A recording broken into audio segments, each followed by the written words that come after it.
Akkam jirtu hordoftoonni YouTube chaanaalii kooti. Namoonni nan beekne ani Fitsumin jedhama. Chaanaalii koo kanarratti wantoota garaagaraati kanan dhiyeessu. Garuu har'a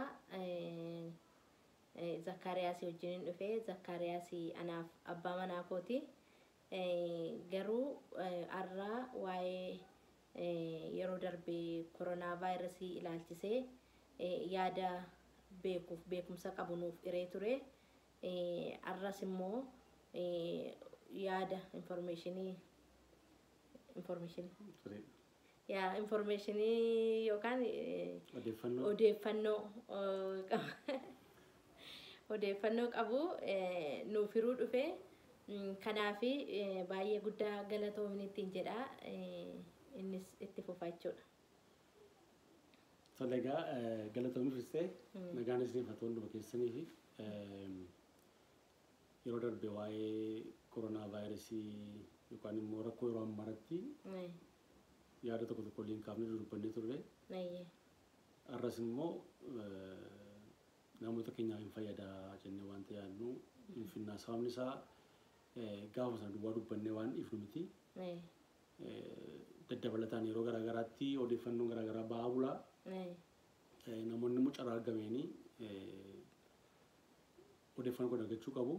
Kanaaf egaa har'aas dabalataanii yeroo darbee baay'inaan koronaa vaayirasiin keessa ga'e maal inni jennee dubbannee turre.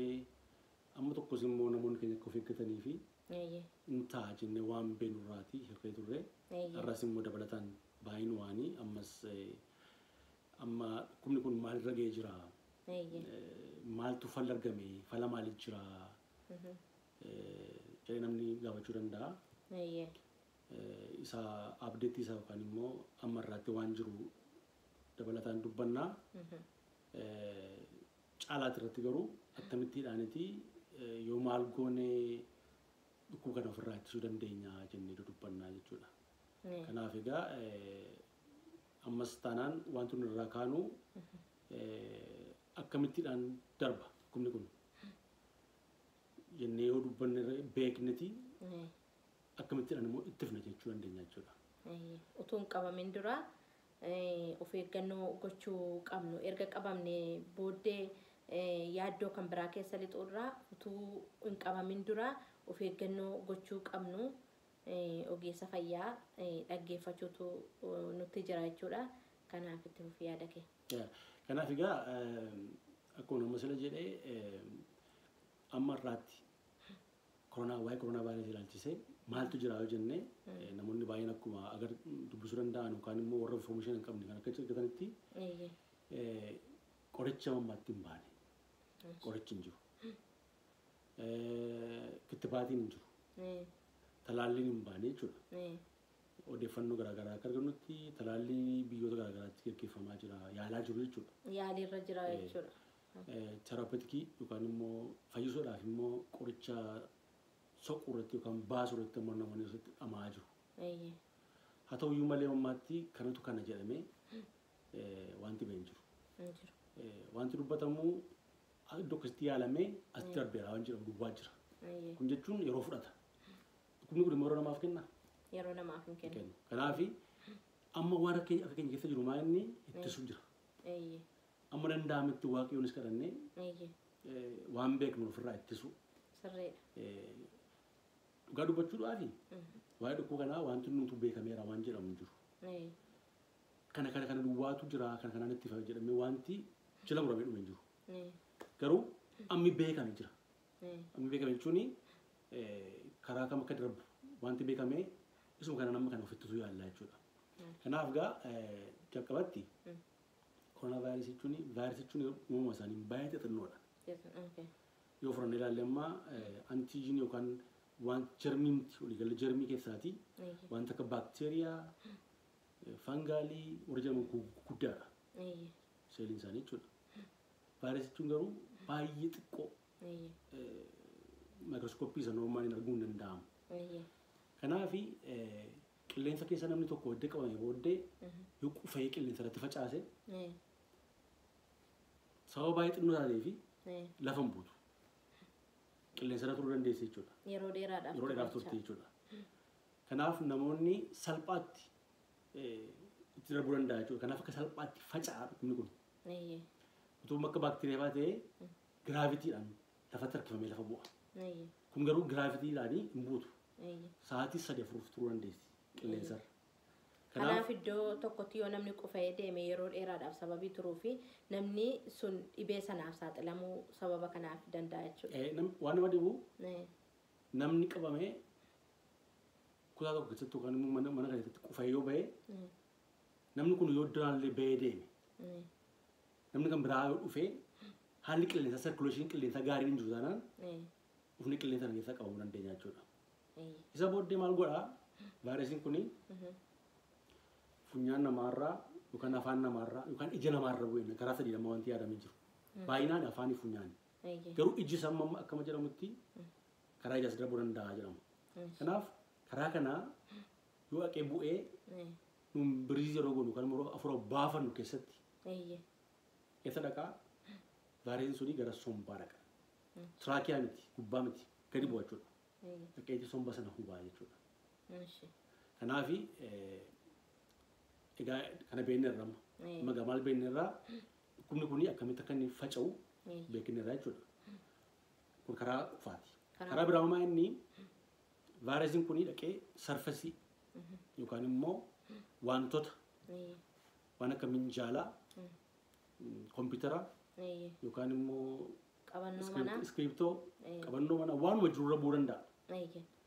Egaa nuuni anne gaafa wanta sanatti buune harka keenya mofinnee silaa harki keenya fuula keenya irraa baay'een deemu finnee funyaanitti buufnu ija keenya qabannu afaan keenyatti buufnu darbuu danda'a jechuudha. Inni kun karaa lammataati. Egaa inni amma hin jedhe inni lammaffaa kun karaa baay'ee beekamaa miti. Karaa waannaa yookaan immoo inni jalqabaa karaa hafuuraa san sila jedhedha jechuudha. Kanaaf walitti dhiyaatanii dhaabbatanii haasa'uun kun harka wal fuudhanii wal dubbisanii harka wal fuudhu jechuun yeroo harka wal fuudhan namni walitti dhiyaata. Walitti dhiyaannaa sana gidduu immoo hafuura namootaatu wal jijjiira. Sana keessaa natti fakkaata baay'inee dhibee kanaa kan hin daddarbuu danda'u. Sirrii harka wal fuudhuun keessumaati waan lamadha. Tokko harka wal fuudhuun nama walitti buta. Kun jechuun karaa hafuuraa darbuu lammeessaa jechuudha. Maaliif akka jennetti amma meetira lama namni gargar fagaachuu tura jiraata. Yookaan immoo akka biyya kanaatti fiitii 6 gargar fagaachuu tura jiraata jedhamee itti adeemamaa jira. Harka wal fuudhu garuu yookaan immoo yeroo lammannu walitti dhiyaannee jechuudha. Tokkoffaa karaa kana dabarsa. Karaa lammaffaa immoo harka sana nama sana qabne maaliif namni keenya yeroo baay'ee abbaan fedhe jechuudha. Yeroo qufa'u yeroo haasa'u harka afaan qabata yeroo xiffatu afaan qabata. Karaa kanatti dabarsuu dandeenya jechuudha. Kanaaf egaa karaa lama darbuu danda'a jechuudha. Kanaaf egaa inni sila jedhee afurarra kan hafee karaa kanaa harkatti bu'uumu karaa kanarra ba'a jechuudha. Kun isaa kanaaf maal godhani? Kanaaf maal godhani waan jedhuufi walirraa fagaachuu meetira 2 jedhame. Amma garuu wanti jedhamaa jiru caalaa.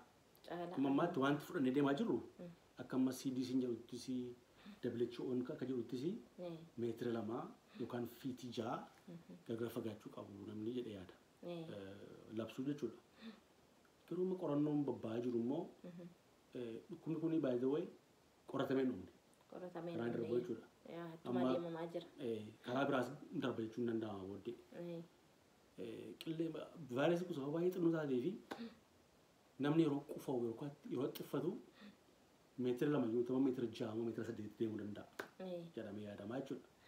Keessumaati kun iddoo kamitti ta'a wanta akka mana keessaatti bakka qilleensi yeroo baay'ee sirkuleeshinii isaan jiraanne keessatti qilleensa irra yeroo jiraatu darbuu danda'a sababa ta'ee fi namarraa amma danda'ametti kun baay'ee barbaachisaadha. Garuu yeroo tokko namarraa siquun yeroo nuyi ofii keenyaan to'anne jira. Kontiroolii keenya ala ta'uu danda'a. To'annaa keenyaan ala ta'uu danda'a jecha. Fakkeenyaaf istoora yeroo deemnu nama sanaan itti himuu hin dandeenyu. Utuu nuun hin jaallatin namni nutti dhiyaachuu danda'a. Istoora amma danda'ametti dhaquu dhiisuun gaariidha. Bakka namni walitti baay'atu dhaquu dhiisuun gaariidha. Garuu namuma 2-3 bakka eeyyamamutti iyyuu nama sana ofirraa ittisuu bakka hin dandeenyetti amma danda'ametti erbee funyaanii fuula yookaan immoo maaskii keessumaa yoo arganne itti fayyadamne sarjikaal maaskii jedhamu dhibba gaaraantii hin qabu ittisuudhaaf garuu hin hir'isa. Kan nama tokko dirsa jedhamee yaadamu inni 95 kan jedhamu yookaan 95% filter kan godhu kan warra ogeessonni fayyaa fayyadamanidha. Innis taanaan 100% gaarantii miti. Garuu akka 95 ittisuu danda'a jechuudha. Garuu immoo inni kun immoo uummataaf hin jiru. Inni kun dhibeen kun egaa baay'ee dhibee nama yaaddessudha. Maaliif erga maaskii akkas fuulatti isa uffannu keessayyuu inni isarra darbeeyyuu nama qabuu hin danda'a erga ta'eeti. Warra qabanidha isayyuu warri fuulatti uffachuu danda'an. Gara biyya keenyaan immoo yeroo dhannu namoonni akkuma kanattiyyuu qabaatanii uffachuu namoota warra kan biraa mini neersotuma afiyyuu ga'aan waan jiru namatti hin fakkaatu. Kanaafi mee wantoota akka carqii yoo fayyadamanii amma carqiin wantoota irraa akkaataan itti hojjetamee waan heddu yeroo baay'ee odeeffannoo garaagaraa hin dhageenya. Isaan mee yoo uffatanii namoota warra qabame sanatu namarratti dabarsuu fi irraati yeroo baay'ee of isatu dhowwamu. Erbee yookaan immoo carqii tolfannee yeroo fayyadamnu yeroo baay'ee nama isaa hin qabamin jiru baay'ee hin ittisu. Irraan ittisu. Namni inni qabame yookaan immoo namni inni qufo akka inni air droplet inni sila jedhee fakkeenya maaliif wanti baariin suni tufa namaa yookaan immoo cufa namaatti maramte qilleensa keessa facaati. Isa kana qabee hambisa. Kanaaf keessumaa namoonni dhukkufatanii erbee sana kaachuun baay'ee barbaachisaadha warra kan biraa eeguudhaaf. Kun jechuun maal jechuudha warra hin qabamin jiru sana eeguu jechuun miti. Parsantii baay'eedha nama parsantii 50 tiruu danda'a asii gadi. Garuu ammana jennee daata qabaannee amma kanatti tajaajillee dubbachuu hin dandeenyu. Amma barateen jechuudha. Garuu maal inni kun silas taanaan social distancing yookaan olirraa fagaachuu bakka hin bu'u. Wanti olirraa fagaachuu caalu hin jiru. Inni kun isa tokkoffaadha. Inni kun garuu maal jennee bakka namoota walitti dhiyeenya namootarraa ittisuu hin dandeenyetti. Dirqama iddoo sana dhaquu yoo nurra jiraate isatti gargaaramna. Yoo qabaanne immoo sarjikaal maaskiin immoo isarra fooyyee qaba. Edda itti fayyadamne booddee immoo sarjikaal maaskiis ta'uu danda'a, erbee fuulaas ta'uu danda'a. Gatuudhaafi ikoonomiin isaa baay'ee isumatti hin dandeenye. Kanaaf namoonni yeroo ofirraa baasanii akka isaan hin urgufne. Yoo amma vaayirasiin sun dhufee achirra buufate jiraate yoo urgufne maal goonaa qilleensa keessatti facaafne numti yoo deebinee fudhachuu dandeenya. Kanaaf suuta jennee asii qabnee ofirraa adda baafnee booddee disinfektaantii yookaan immoo wanta ajjeesuu danda'an alkoolii parsantii 70 ta'uu danda'a isaan irraa haxaa'uu nu barbaachisa. Isa booddee erbee tanaan edda haxoofne booddee saamunaadhaan miicuu. Saamunaan sirrimatti qoricha gaariidha. Isaan miicuun barbaachisaadha. Isa booddee qoorsinee deebinee uffachuu dandeenya jechuudha. Kanaaf isa kana gochuu dandeenya jechuudha bakka hin qabnetti. Inni lammataa wanti nu gochuun irra jiraatu olirraa fagaachuu jenneerraa. Waa'ee harka keenyaa harka dhiqachuu irratti akkaataa kamiin harka. Isarratti dudubbanna tokkoffaa harka dhiqachuun akka beeknu koronaa vaayirasii duwwaatu hin taane fayyaa moolii galaa fayyaa gaastiroontiraayitiis waan jedhamu waan akka garaa keessa dhukkubuu utaaloo kan hundumaa faraa nutti isaa amma immoo koronaa vaayirasii dhufees immoo jalqabaa ta'eera jechuudha. Harka dhiqachuun baay'ee barbaachisaadha. Maal wajjin saamunaa wajjin. Saamunaa wajjin yeroo harka keenya dhiqannu vaayirasiin suni baay'ee firaajaayilidha.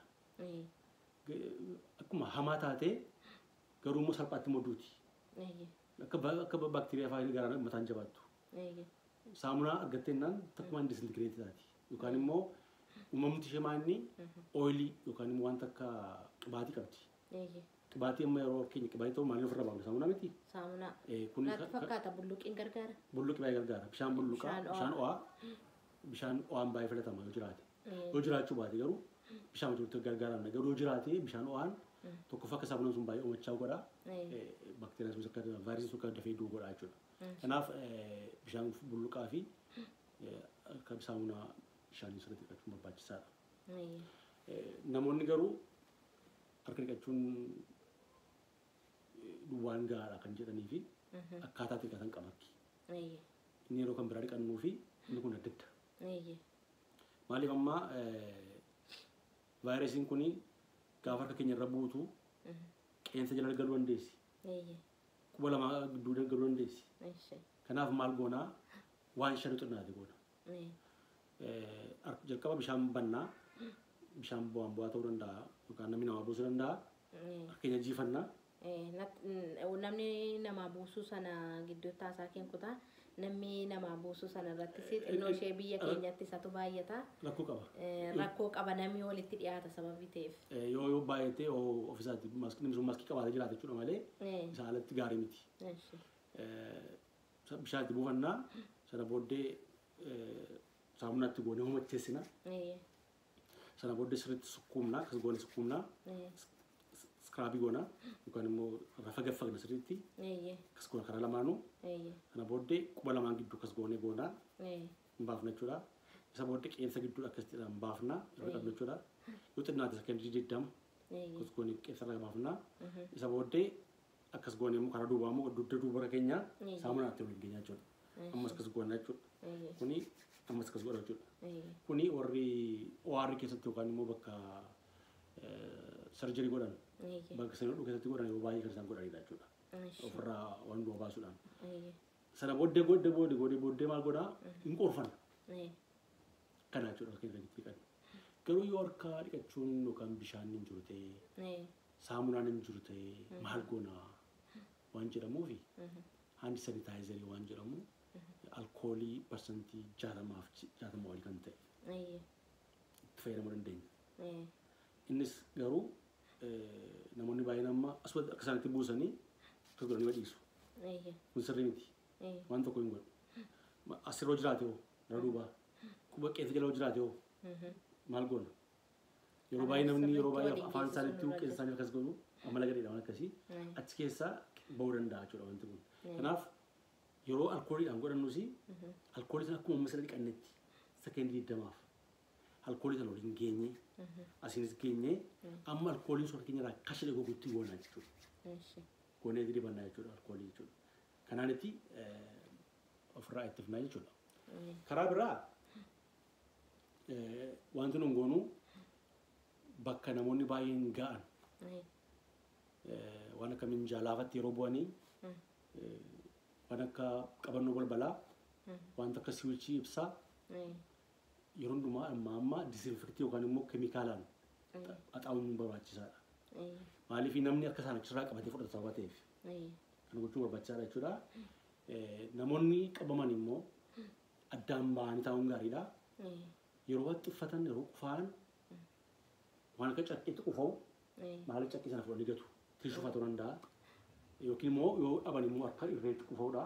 Maaliif asirra jiraachuu danda'a vaayirasiin kun garuu nama hin qabu xinnaati. Kanaaf akkas gochuun baay'ee barbaachisaadha. Walumaa galatti maalni wanta nun gochuu qabnu sarfasii yookaan wanta namni baay'een itti bu'anii wanta qabannoo balbalaa fa'aa karaa namoonni baay'een irra deemanii isaan kana hundumaa nama kan biraa eeguudhaa fi keemikaalaan irraa xaa'uun qulqulleessuun baay'ee barbaachisaadha jechuudha. Egaa amma ammaatti wanti beekamee karaa kana darba jedhamee beekamu karaa kana karaa beekamu ofitti jechuudha. Yoo wanti dabalataa dhufe immoo yeroo kan bira qabaannee dhiyaannaa jechuudha. Mee waa'ee gilaavii irratti mee gilaavii harka keenyatti yeroo kaawwannu yeroo fayyadamnu akkaataa gilaavii sana yeroo ofirraa baasnu akkasumatti ofirraa baasna moo akkaataa qaba harki keenya deebi'ee jarmii achirra jiru tuqee deebi'ee. Gilaavii itti fayyadamuun bilbilaan yoo dhiifne wayya. Yoo dhiifne irraa of eeggannaa dhiqachuu dandeenya. Sababa gilaavii fayyadamnee fi yeroo baay'ee kontaamineetii gochuu dandeenya yookaan immoo faallessuu dandeenya faaluu dandeenya. Kanaaf yeroo gilaavii kaa'annu akka lamatti gilaavii jira. Gilaaviin kun isa kana yeroo ofirraa baafnu walakkaa qabna. Sababni isaa keenya kun gilaavii qaba sababa ta'eef Kanaan asitti buufnee qabnee nama keenyatti hin buune jechuudha. Akkas goonee ofirraa baafnee attam goona keessaa gara alaatti galagalchina. As kana qabneerra. Edda kana baafnee qubee keenya kun qulqulluu inni yaadna jechuudha. As keessaan gilaajii kana karaa keessaa finneeti walitti galagalchinee keessaa magaa vaayirasiin qabannee yaadna jechuudha. Isa booddee fuudhannee lafa tiraashii goonaa jechuudha. Akkasitti dhaaniti seeraan fayyadamna kana achi gilaavii kaane jennee namoota kan biraas faaluu dandeenya ofii keenyas faaluu dandeenya jechuudha. Kanaafi yaadi nuuni qabnu asumarratti xumurreerra natti fakkaata. Guyyaa irraa fi baay'ee waan nu dhaggeeffattanii fi guddaa galatoomaa. Yaada keenya kana uummata keenya afaan kana dhagaan biraan nuugaa isiniin jenna. Viidiyoo keenya kana immoo yoo jaallattanii laayikii sheerii yuutuubii koo kana sabskraayibii gochuu hin irraanfatinaan isiniin jedha.